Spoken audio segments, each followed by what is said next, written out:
Matthew 10:29. It says,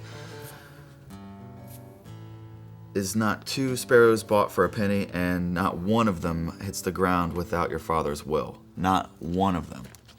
And in Amos 3:6, it says, "Does disaster befall a city unless the Lord sends it?"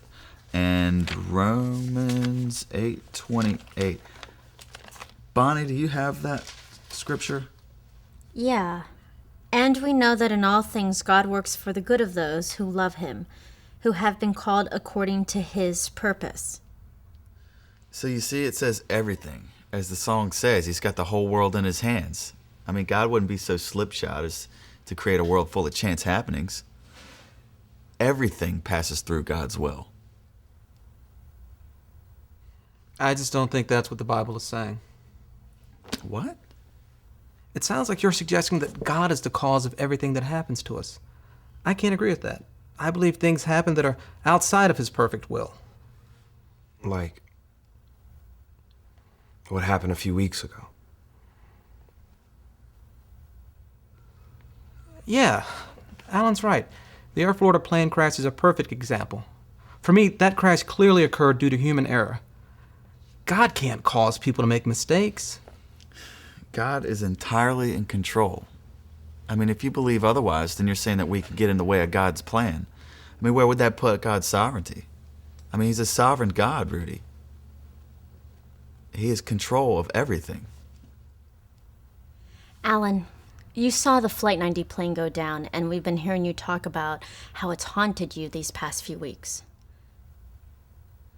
Well, what do you think? Could there possibly be a higher purpose God had in mind? I honestly don't know. Well, either God allows bad things to happen, or he causes them to happen, or they're really not bad from his perspective. What other options are there? That's a good question. Personally, I think the Air Florida crash was an accident.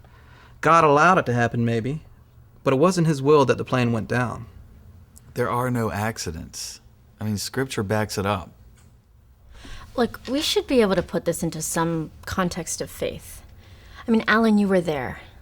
Look, I know we've gone over this Bible study time, so we're going to have to close for now, but maybe you could assemble some facts surrounding the plane crash for us, and then we can come back next week and discuss, is God in control of everything, or can man's free will sometimes change the outcome of God's intended will? Look, we all know that there is suffering in this world, and that plane crash clearly backs that up.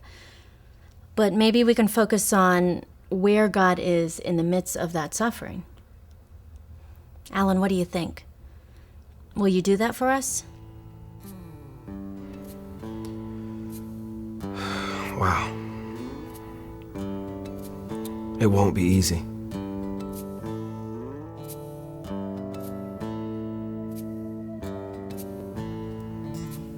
But I can give it a shot. Why don't we close in prayer?